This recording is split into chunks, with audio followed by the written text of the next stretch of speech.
Une journée sans rire est une journée perdue. Mesdames, Messieurs, c'est encore un nouveau numéro de votre tranche matinale Namasté. Et je vous dis comme ça, Namasté, à vous tous qui nous suivez de partout, partout dans le monde, au Madagascar, Cap-Vert, Guinée équatoriale, Guinée-Bissau, Guinée-Conakry. Vous nous suivez au Bénin. Vous nous suivez au Togo, vous nous suivez au Congo, République du Congo, donc Congo-Brazzaville. Vous nous suivez au Gabon, vous nous suivez également au Cameroun, vous nous suivez en Côte d'Ivoire. Nous vous disons Namasté, Namasté, qui veut tout simplement dire bonjour.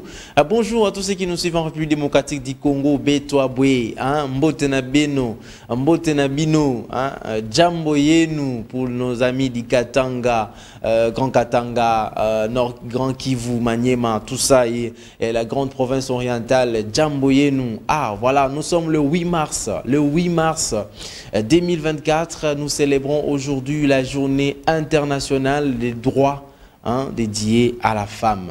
Droit dédié à la femme, donc et aussi sur ce plateau avec une femme que je vais être pendant le 2 heures ensemble de 8h40 comme venons de commencer jusqu'à 10h40. Nous serons ensemble avec Priscilla Mosibo. Il fait son comeback. Priscilla, bonjour. Bonjour. Ça... Je vais très bien, merci, et surtout que c'est une journée du droit de la femme, une journée mondiale, donc je suis très heureuse. Est-ce que je te souhaite bonne fête ou je te dis quoi? Bonne réflexion. Je pense parce qu'on commence à nous dire que non, vous devez réfléchir, mais pourtant c'était une lutte qui a été gagnée par les femmes.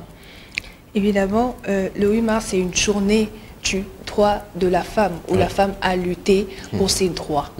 Donc voilà, moi je dirais que la femme doit prendre conscience de qui elle est. Elle doit prendre conscience de ses valeurs, de ses droits dans la société et même dans nos familles, tu vois. Donc voilà, je parle beaucoup plus de la femme africaine où on voit dans la culture africaine, la femme est beaucoup plus... non, je dirais la culture africaine constitue plutôt un blocage pour le leadership féminin. C'est vrai. Oui, oui. Donc la culture africaine... Nous allons développer ce sujet aujourd'hui avec toi, Priscilla Mosibo, que tu es là. Déjà, c'est très bien parce que Priscilla est là. Et vous comprenez que moi, je suis aussi en mode soutien femme. C'est parce qu'il y a du noir, il y a du rouge. Ce noir, c'est pour dire que nous sommes en deuil pour la population maîtrise à l'est du pays. Mais en rouge, ça veut aussi signifier les sangs qui coulent à l'est du pays. Et donc, je me couvre de ces sangs-là. Je ne suis pas Jésus, mais je me couvre de ces sangs. Tu te couvres de ce temps. Voilà, on est en train de... On soutient nos femmes de l'Est de la RDC, qui tous les jours souffrent ces vies de moments difficiles, des violations, maltraitance et tout ça là. Donc voilà, soutien à nos femmes de la RDC, de l'Est de la RDC. Donc voilà. Voilà, l'équipe technique déjà, je les signale, c'est Richard Fouidi qui est de retour, il est là. Richard Fouidi, Junior Bemba, les deux amis, les deux professionnels, j'aime les appeler comme ça, les deux professionnels. À côté il y a Christian Bakabika qui est aussi avec nous. Nous allons passer ces bons moments ensemble, l'actualité, la musique, l'humour, des thématiques, des sujets, des rubriques. C'est comme ça la tranche matinale Namasté ensemble avec vous. Donc je commence, comme on dit, à tout seigneur, à tout honneur, dire bonjour, Namasté au coordonnateur de la tranche matinale, de cette tranche matinale, le patron même de la PACE TV, mais c'est Patrick Ngandou Chioyo. Nous vous disons bonjour boss, là où vous nous suivez. Et donc nous allons commencer, Priscilla, avec une chanson chrétienne. J'espère que beaucoup de gens sortent souvent à la maison. Tellement on est pressé de sortir, on oublie de dire cette petite phrase-là. On oublie de dire merci à Dieu qui nous a donné la chance, le privilège d'être en vie. Jésus qui nous a donné le souffle de vie. Donc voilà, on doit dire merci à Jésus avec cette belle chanson qui va nous proposer notre cher ami. C'est la chanson Namonate, Namonate de Enis Manyanga. Donc nous allons quand même dire merci à Dieu au travers de cette chanson Namonate de la sœur Enis Manyanga. Voilà, si je dis Enis Manyanga, Enis Mukika, ce n'est pas toi. Enis Mukika, toi tu ne chantes pas. Enis Mukika.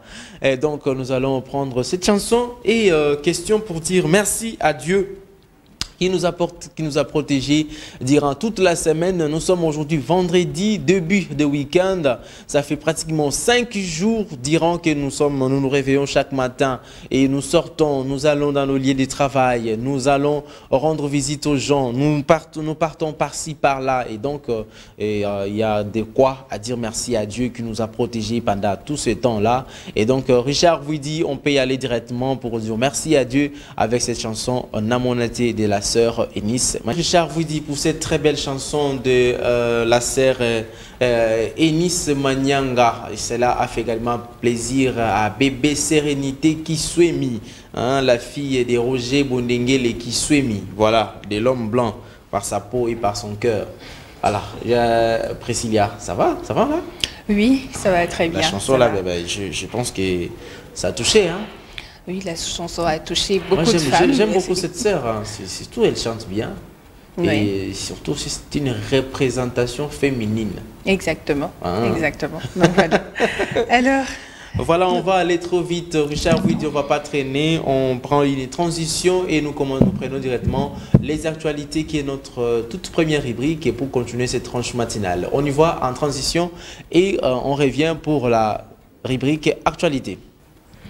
Alors, l'actualité ce matin, Papi Hervé Agamba, nous avons un tweet de la présidence qui dit « Le président Félix Tshisekedi a échangé ce jeudi 7 mars 2024 à la Cité de l'Union africaine avec Madame Cindy McCain, directrice exécutive de la World Food Programme, donc le programme alimentaire mondial, au sujet de la crise alimentaire dans la partie est de la République démocratique du Congo. Et nous avons encore un autre tweet du ministère de la Communication et Médias qui dit « Aucun accord de la coopération militaire n'a été signé récemment entre la Russie et la République démocratique du Congo. » Et voilà ce communiqué qui dit « Le gouvernement de la République démocratique du Congo a pris connaissance par voie de presse de l'approbation le 5 mars 2024 du principe d'un projet d'accord de coopération militaire avec la Russie. De ce fait, il tient à faire la mise au point suivante. 1. Le projet d'accord de coopération dont question est une démarche initiée par les deux parties en 1999. Depuis lors, ce processus a pris énormément de temps. 2. C'est à peine que le gouvernement russe donne son approbation pour examiner le contenu de ces textes, ce qui ouvre la voie à des discussions qui pourraient conduire à la signature éventuelle d'un accord. 3. Actuellement, il n'y a aucune discussion bilatérale entre les deux parties pour la mise en œuvre effective de ce projet d'accord. Alors, dans les conditions actuelles, la République démocratique du Congo n'envisage aucune non plus. De ce qui précède, le gouvernement de la République tient à préciser qu'il n'existe à ce jour aucun accord de coopération militaire signé récemment entre la Russie et la République démocratique du Congo. Donc voilà tout pour l'actualité de ce matin, Papi Hervé Agamba. Merci Priscilla Moussibo. Il faut également souligner que nous sommes le 8 mars 2024, c'est là, et aussi considéré comme la célébration de la journée internationale des droits des femmes, dédiée aux droits de la femme ou des droits des femmes.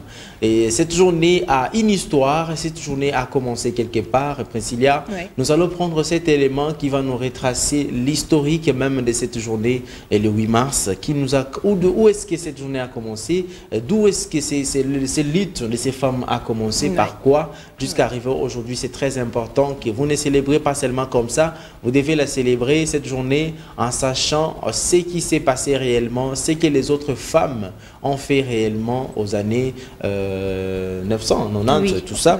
Et voilà, nous allons suivre cet élément. Richard Widi, je nous propose cet élément historique de la journée internationale de la femme. Nous allons prendre cet élément et que les gens vont comprendre d'où est-ce qu'a commencé la journée internationale des droits à la femme. On y va.